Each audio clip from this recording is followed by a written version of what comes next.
The Biden administration recently put out a new policy detailing the United States strategy for one of the hottest pieces of real estate on the planet. And we're talking about the Arctic. Yeah, the policy didn't generate many headlines, but one U.S. senator is now issuing an urgent warning. This week, I sat down with Senator Angus King, who says the United States has fallen behind on securing the region, which he argues could soon become the center of a global showdown and potentially the stage for a nuclear show of force by Vladimir Putin. This new ocean is appearing on our maps, and it has all kinds of different implications, and we've been slow to pick up on it, frankly. Maine Senator Angus King says climate change is unlocking a new crossroads and potential center of conflict, the Arctic, where irreversible trends are leading to a global rush, with world powers seeking untapped energy supplies, oil and natural gas, minerals, fishing, recreation, and highly coveted shipping routes. And if you think about the Mediterranean Sea, there was 1,000 years of war to determine the relationships of those countries surrounding the Mediterranean Sea. The question is, can we open the Arctic and avoid the conflict? By some estimates, 75% of Arctic ice has disappeared in the last quarter century.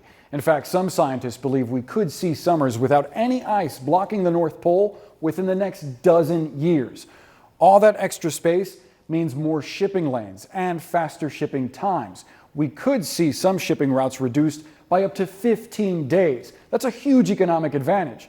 Keep in mind, though, Russia owns more than half of the coastline in the Arctic. And according to this graphic by the American Security Project, they've been steadily building it up militarily for years, with dozens of new bases and old retrofitted Soviet ones as well. If there was a conflict with Russia, it's one of the ways that Russia would come at us. I believe, unfortunately, we need to have some response to that. Not in a conflict situation, but just in a defensive situation. CNN got a first-hand look at Russia's northernmost outpost in 2021. And though the Kremlin insisted its intentions for the region were peaceful at the time, that was before the invasion of Ukraine. There's been speculation that Vladimir Putin might resort to using a nuclear weapon to reassert dominance. And one of the possibilities is exploding it over the Arctic Ocean as a demonstration. The Arctic is crucial to America's foreign policy and national security. While King applauds the Biden administration's new national strategy for the region, the co-chair of the Arctic Caucus says more will need to be done. Russia has like 40 icebreakers. We have one. As other nations, not even geographically close to the Arctic, like China and India, lay out their ambitions, Senator King wants a stronger naval presence there, more robust military infrastructure, and a commitment to international treaties, like the UN Law of the Sea, steps he believes that could deter a possible war. I don't know. I think the jury is out on that, but it's at least possible, and I think that would be positive for America and the whole world.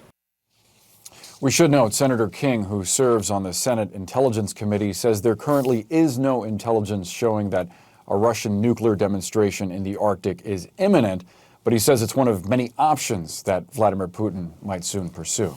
Yeah, it's a fascinating and very relevant story.